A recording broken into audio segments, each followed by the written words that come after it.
آپ سب کس کی بیڑے ہیں؟ یسوع کے. خدا یسوع مسیح کی بیڑے ہیں نا. ہاں جی. تو جس طرح میں اپنی بھیڑوں کو جانتا ہوں، میری بھیڑیں مجھے جانتی ہیں. تو کیا آپ یسوع مسیح کو جانتے ہیں؟ ریلی؟ واقعی ہیں؟ کون کون یسوع مسیح کو دل و جان سے جانتا ہے؟ اور کون کون یسوع مسیح کے دل کو بھی جانتا ہے؟ اس کے بعد میں یسوع مسیح کے دل کو پڑھنا ہے نا. تو اگر یسوع مسیح کے دل کو آپ جانتے ہیں تو بڑی اچھی بات ہے. سو پھر یوں لکھا ہے جی، اسی طرح میں اپنی بھیڑوں کو جانتا ہوں اور میری بھیڑیں مجھے جانتی ہیں، اور میں بھیڑوں کے لیے اپنی جان دیتا ہوں. اثر نو یسوع مسیح کا دل جاننے سے پہلے آپ دیکھیں کہ یسوع مسیح ہم سے کس قدر محبت کرتے ہیں کہ وہ کہتے ہیں کہ میں اپنی بھیڑوں کے لیے جان دیتا ہوں اور میری اور بھی بھیڑیں ہیں. یہ ہے یسوع مسیح کا دل. یہ ہے ہمارے استاد کا دل. یہ ہمارے منجی کا دل ہے. یہ پڑھیں ذرا. اور میری اور بھی بھیڑیں ہیں جو اس بھیڑ خانہ کی، جو آپ کے درمیان ابھی نہیں آئی ہیں، جو اس بھیڑ خانہ کی نہیں، مجھے ان کو بھی لانا ضرور ہے اور وہ میری آواز سنے گی. جو اس بھیڑ خانہ میں نہیں ہے، یسوع مسیح کہہ رہے ہیں کہ مجھے ان کو لانا ہے. اور یسوع مسیح کا یہ منصوبہ دیکھ لیں، یہ دعویٰ دیکھ لیں، اور وہ کہتے ہیں کہ وہ میری آواز سنے گی. میری آواز سنے گی. پھر ایک ہی گلہ اور ایک ہی چرواہا ہوگا. سو یسوع مسیح کی جو ہمارے سے توقع ہے، جو ہم اس کی بھیڑیں ہیں، پہلے سے اس کے اس غلہ خانہ میں موجود ہیں، وہ ہم سے توقع کرتے ہیں کہ ہم ان بھیڑوں کو جا کر آواز دیں. ہم ان بھیڑوں کو جا کر آواز دیں. اور یسوع مسیح ہمیں یہ کہہ رہے ہیں کہ وہ میری آواز سنیں گے. یہ ہمیں وہ سکھا بھی رہے ہیں اور بتا بھی رہے ہیں کہ فکر مندی نہیں کرنی. وہ میری آواز، جو میری بھیڑیں ہیں، وہ کہ یہاں پر نہیں ہے، وہ دوسری قوموں کے درمیان میں ہے، وہ میری آواز سنے گی. مگر ان کو آواز دینے کے لیے جانا کس نے؟ ہم سب نے. کس نے جانا ہے؟ ہم سب نے. پہلے سے جو غلہ خانہ میں بھیڑیں شامل ہیں انہوں نے جانا ہے. ادروائز جو بھیڑیں کھو گئی ہیں، آپ نے ضرور وہ تمثیل پڑھی ہے 99 اور 1. اور کیا وہ جو ایک بھیڑ کھو جاتی ہے وہ خود سے واپس آتی ہے؟ نہیں آتی. اور پھر یسوع مسیح کیا کرتے ہیں؟ 99 کو چھوڑتے ہیں اور اس کے لیے فکر مندی کرتے ہیں، کیونکہ یسوع مسیح کو پتہ ہے کہ وہ جہاں چلی گئی ہے، جس گھاٹی سے نیچے گر گئی ہے، وہاں موت ہے. اور بر وقت اگر میں ان 99 بھیڑوں کو چھوڑ کر ان کے پاس نہیں جاؤں گا تو وہ تھوڑی دیر بعد موت کی ابھی کھائی میں چلی جائے گی، جہاں سے اس کو نکالنا مشکل ہوگا. اور یہی فکر اور آج خدا یسوع مسیح آپ سب کو دے رہے ہیں ایز اے بھیڑیں. ہم اس غلہ خانہ میں موجود ہیں، مگر میرے عزیزوں بہت ساری بھیڑیں ایسی ہیں جو کہ آواز کو سننے کے لیے بے قرار ہیں.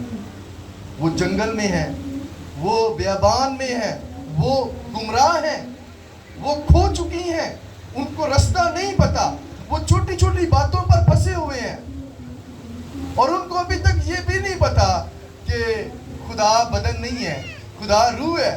مگر وہ ہمیشہ جب اپنی روزمرہ باتوں میں اور اپنی تعلیمات میں خدا کو ڈسکس کرتے ہیں تو وہ خدا کو ایک بدن کے طور پر ڈسکس کرتے ہیں. مگر ہم جب بھی خدا کے کو ایسے بدن کے طور پر ڈسکس کرتے ہیں، سیکھتے ہیں، تو ہم خدا کی تثلیث ہونے کو رد کرتے ہیں. ہم خدا کے بہت سارے چہروں میں ظاہر ہونے کو رد کرتے ہیں. سو وہ جو بیڑے ہیں ان کے دماغ بڑے چھوٹے ہیں میرے عزیزوں. وہ خدا کو ایک بدن میں لپٹا ہوا یا خدا کو ایک بدن میں ہی دیکھتے ہیں کہ یہ نہ تو باپ بن سکتا ہے اور نہ اس کے وسیلہ سے کوئی بیٹا پیدا ہو سکتا ہے، کیونکہ جسمانی باتیں ہیں نا. تو ان ساری باتوں کو پہلے سے جو علم ہے وہ کن کے پاس ہے؟ آپ کے پاس ہے. اور ان کی آنکھیں کون کھول سکتا ہے فی زمانہ؟ وہ آپ ہی کھول سکتے ہیں. کیا ان کی آنکھیں خود کھل سکتی ہیں؟ نہیں کھل سکتی. اسی لیے خداوند یسوع مسیح جب اس پیسج میں اپنے بیان کو ہم پر ظاہر کر رہے ہیں تو وہ ہمیں یہی کہہ رہے ہیں انڈائریکٹلی کہ